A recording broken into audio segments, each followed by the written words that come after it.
We're blessed this morning to have a speaker named Dean Colvig. And Dean, he's got quite an extensive announcement. If you read that and you got that email, he reminds me a little bit of Mike Rowe and, Dirty Jobs, where he's doing all kinds of stuff. This guy was a toilet paper technician and a custodian and a janitor, a worship leader. And as I'm meeting Dean this morning, I'm finding out even more things. He's head of parking at CCV, one of the largest churches in the country, on a volunteer basis. He did premarital coaching. He was a repo man. Anyone see that movie, 1984, with Emilio Estevez, the Repo Man? So I hope he's not taking license plates down from people in the audience. Anyway, how many here feel like they've arrived? You've really arrived at any point in your life? A few people have. Oftentimes we always feel like we're working towards something, and we feel like we're in between something. And that's what Dean's talk is this morning. How do you address that feel when you're in between something? So with that, I would want to introduce Dean Colvig and have him come up and join us.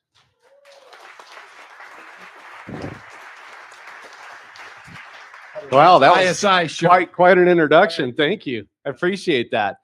Wow, it's great to be here. And yeah, you guys, this is a pretty shaky looking crew. If you look around the room, there's a lot of good guys. And you know what? It's early in the morning, but you guys are here and I'm impressed. And but my name is Dean, and I've done a lot of different oddball things in my life. But I'm really just glad to be here this morning. And titled the name of the talk today, In Between. It's probably the lamest title you could come up with. I had a few different ones, and they were even worse than that. So In Between is what we're stuck with. Ramblings of a guy at halftime. Because I'm 51, and I have jokingly called this my halftime in life. I keep telling my wife, it's halftime, babe. 51 years old, it's halftime. But anyway, In Between is what we're talking about today. And I have a disclaimer. I had to write a disclaimer. It says, for today's talk, you will find at least one thing that you disagree with, find offensive, or find completely useless. I'm not a very smart guy. I'm just not. But I know a lot of smart people. And I think in my life, what I've tried to do is just glean off of other people and how smart they are, and don't rely on my own smarts. But that's the disclaimer. You will be offended. Probably you'll find something completely useless. And in fact, you'll probably sit down there and go, I can do a better job than that guy. But you know what? I'm here. I'm fired up and ready to go. Hey, my goal for today is that you would find something in our time spent together today that encourages you to do something or try a new approach or mindset while you are in between.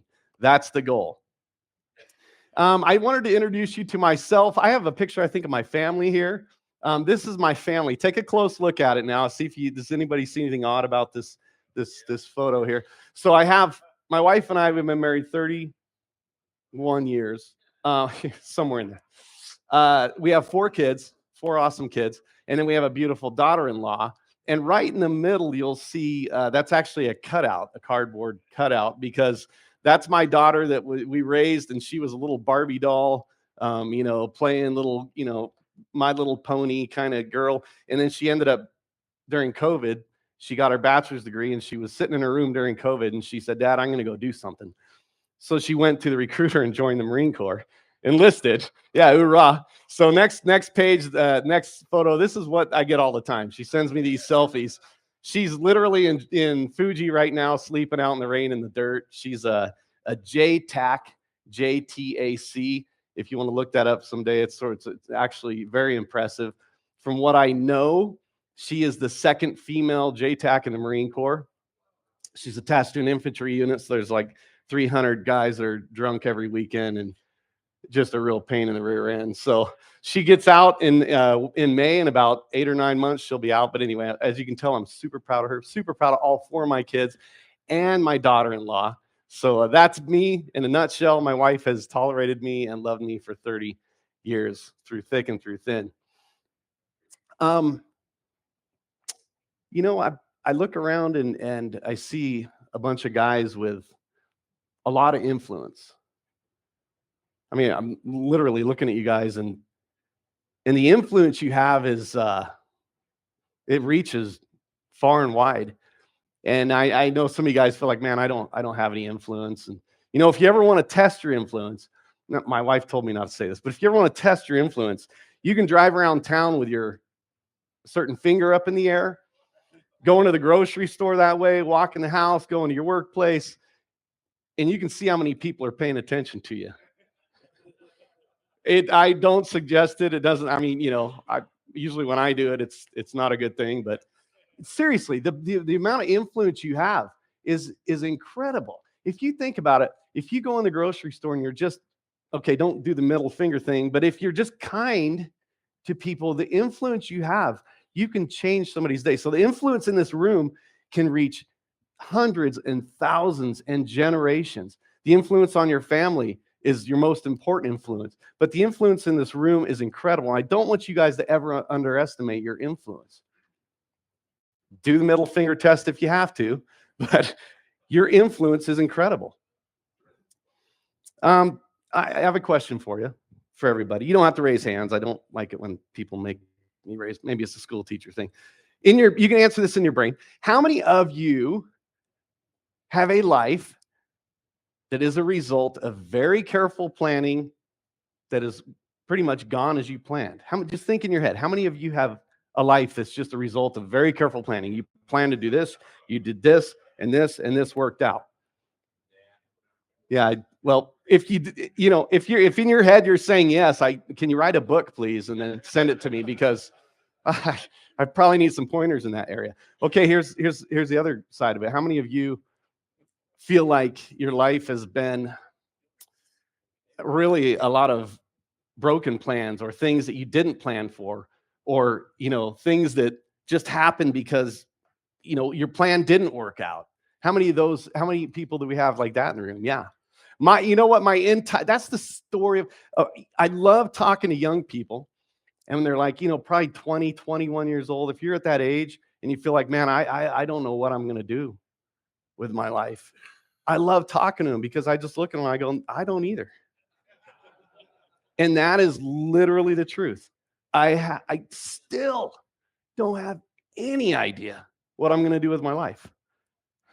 But God has been more than faithful.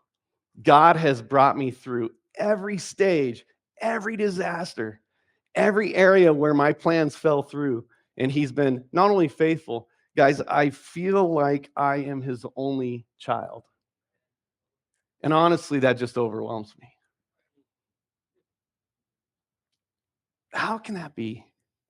How can I feel like I'm his only child? God is good, guys. He's faithful. So if you are in between, which is where I'm at, I'm here because I'm in between. I have no idea what I'm doing.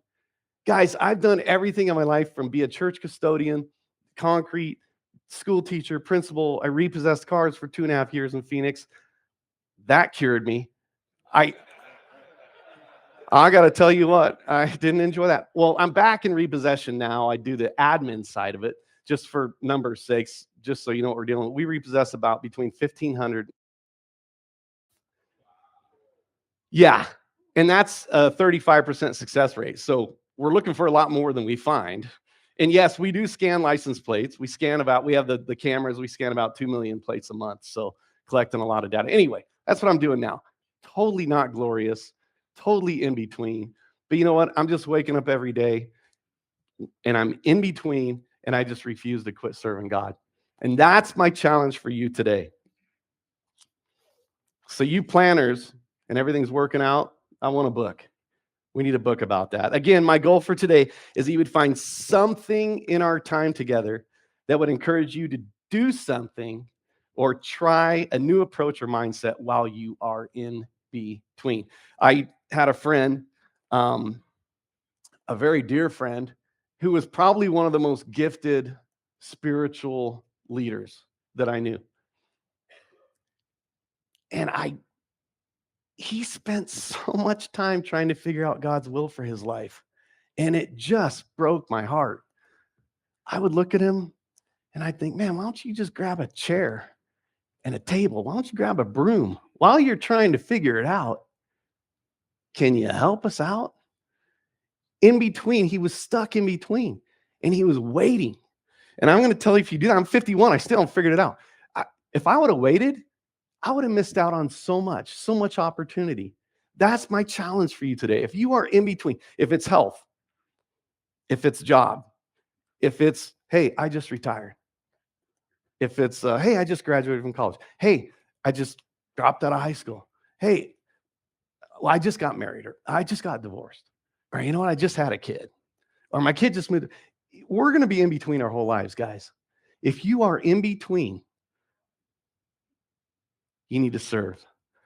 So let's look at Jesus. What did he do? Jesus was in between. He was a carpenter for most of his life. He wasn't dialed into his ministry, his formal ministry. He was a carpenter, which, by the way, he was perfect, right? He was Jesus. But what did he do when he hit his hand?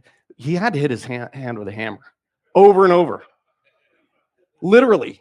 You're a carpenter, you're going to be smashing, getting slivers and, cutting yourself. And he didn't sin, but what did he say? I sort of would like to know that so I could maybe try and do the same thing. But he was a carpenter for most of his life. He was in between. He was in between. You know what his ministry was? Loving others and serving others. It wasn't standing up and teaching, although he did that later in his years. His ministry was to love and to serve. He was in between most of his life. I think his ministry was like 3 years, and he was a carpenter, grew up, he was a kid, and then he was a carpenter till he was about 30. So he spent most of his life in between. During his, while he was in the waiting, while he was in between, Luke 2 says that he grew in wisdom and stature and in favor with God and men. And we just read right over that verse, but how did he grow in favor with God? And it says, and men. How do you grow in favor with men? Well, it's not by being a jerk. It's not by ignoring them. It's not by minding your own business. He must have been loving on them. He must have been serving them. He grew in wisdom and in stature with God and men. Mark 1:35 and Mark 6:31 says that he got away a lot. He got away with his father, spent some time alone with his father. He also checked on people around him, spent time with them in communion with God. One of my favorite verses, and it's a great verse if you're in between, because a lot of times, guys, when we're in between, we're also beat down. One of the biggest testimonies in my life was I was absolutely, I'm pretty resilient. I can take a licking and get back up, and I get it from my dad, watching my dad. But I was beat down, pretty publicly, pretty humiliating.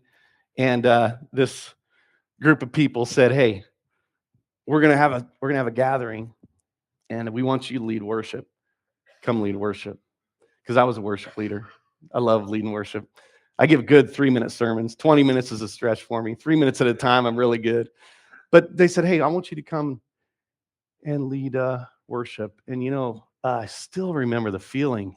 It's fresh, and this was probably 10 years ago. I told my wife, I got mad. I was like, man, if these people want to see some broken guy worship his God, I guess I'll go do that. I was so mad. Like, why would they ask me? I'm broken. They know I'm broken. And that's exactly what God wanted, and what they wanted to see a broken man worship his God. And so I went. I got to tell you, that was a very raw hour of my life, because my heart wanted to worship. Maybe it didn't want to worship, but I worshiped anyway. And I'm not going to lie and say it felt, after that night, it took me a long time, but I said, you know what? I'm not going to shrink away. I'm in between. I'm beat down. So a lot of times when you're in between, you're hurting. And this is one of my favorite verses. I think we have it. Yeah, I love this verse. Love it. It says, "Are you tired, worn out, burned out of religion?" Jesus says, "Come to me. Get away with me, and you'll recover your life. I'll show you how to take real rest. Walk with me and work with me.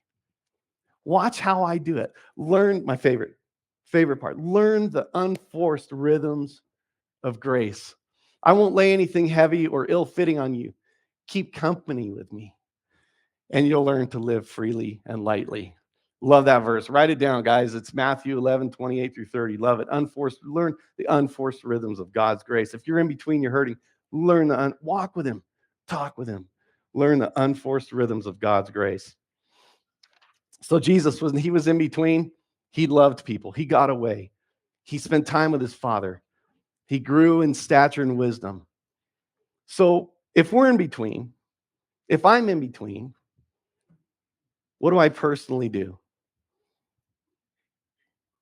Well, I'm a scrapper, so I refuse to sit idle. I refuse to just take it laying down. I'm going to swing away. And it's my prayer, guys, I've been healthy and strong. It's my prayer that if I ever do face health issues or maybe a death of a loved one, really close, that I would still scrap and fight and serve. That's my prayer. That's my life prayer. And so if you're in between, you're facing serious stuff like that, man, I commend you, but scrap and fight. Don't give up. Don't stop serving. I refuse to sit idle in response for what God's done with me. Romans 12:1 is my life verse. I love it. It says, therefore, I urge you, brothers and sisters, in view of God's mercy, to offer your bodies as living sacrifice, holy and pleasing to God. This is your spiritual act of worship. It says, in view of God's mercy, I will never forget what God has done for me. I was leading worship one day, and I was saying, man, I'm just overwhelmed at God's forgiveness on my life. And in response, I just got to worship him whether I want to or not. This in view of what God's done for me. Somebody came up afterward and said, man, brother, you just need to forget it. You just need to move on. And I said, listen, man, I'm forgiven. I know I'm forgiven. I have forgiven myself, but I never want to forget what God has done for me. I look at my past and I look at things I've done, shameful black marks I cannot get rid of, even though I know I'm forgiven. God's forgiven me. I've forgiven myself, but I never want to forget what God's done for me, ever. So in view of God's mercy, offer your bodies as living sacrifices. Guys, in view of God's mercies, when you're in between, serve God. So I refuse to sit idle in response to what God's done for me. I refuse to sit idle for accountability. We need accountability. I need it. Thank God there's church every 7 days. Even as a worship pastor, I was like, guys, I got to be here every 7 days. If it were every 10 days, I don't know if I could make it. I'd be wiping out. 7, I think God knew. 7 days, you got to get back together. You got to hang out. You got to be together as a church community with brothers and sisters. I need that for accountability. I need that. So I refuse to sit idle for accountability. That is why I'm plugged in. That is why I serve. So what should you do? How should you figure this out? I got a pretty good way to answer that for you. And it's probably not what you want to hear. So short story. How do you figure out where to serve if you aren't serving right now? So I used to drive my son and I was leading worship. I was remodeling the church. I was doing everything, because it's a small church and, everybody's back hurts and they can't help out, whatever. So I was doing all this stuff. And I kept driving by my son and I. He was like 4 years old. We drive by on the way to set up for church or whatever. There's this little patch. I'm not kidding you. It was small. It was like probably 8 feet by 3 feet. There's weeds growing. And I drive by every time. I'm like, dude, somebody needs to pick those weeds. It bugs me. Somebody needs to pick those weeds. Finally, I was like, hey, maybe you ought to pick those weeds. So on the way in the mornings, I would stop, my son and I. It was a great thing for my son because he heard me grumbling about it for, I don't know, probably a year. I'm like, hey, we're going to just pick those weeds. It's going to take us 5 minutes. Come on. So how do you know where you should serve? I'm going to ask you, what bugs you? You go to church, man, that coffee, there's grounds, a coffee pot, everything. You know what? Get in there and help them. Or if you walk in, man, there's nobody greets me on the way. No, greets me on the way in the door. Hey, why don't you be a greeter? Because God's given you the eyes for that. You have the sensitivity for that. Why don't you be a greeter? You know what it feels like. You sensed it. You felt it. Be a greeter. So what bugs you? And honestly, that's not fun. And it's not very, glorious. But just think about that. What bugs you? What should you do? What bugs you? One thing I just want to mention before you get, you might be inspired to maybe serve, or maybe, maybe you'll go home today and say, with the questions today, maybe you'll be like, you know what, I'm going to plug in, I'm going to serve. But what I want to challenge you first is we need to serve God at home first. We men are a funny crew, man. We're just quirky. We got, the small things really bug us and make us mad, and then something big happens and we're like, oh, okay. Like we get mad over the dumbest stuff. We, our kids need, kid walks in the door, my car won't start. And you're like, grumble, gripe the whole way out. At home, we need to serve at home. Dean, I need to serve at home first.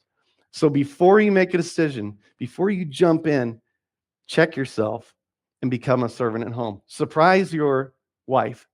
Next time she's like, oh, I'm thirsty. Bam, hop up, go get her a drink. Oh man, my broom handle broke. Boom, you hop up. Serve at home first.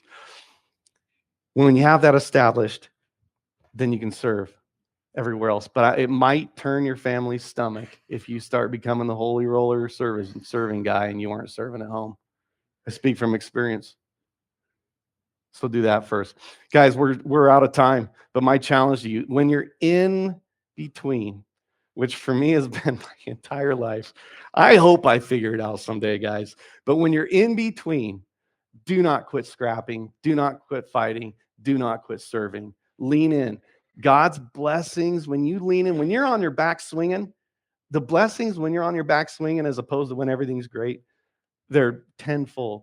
We serve a good God, a faithful God that knows you intimately.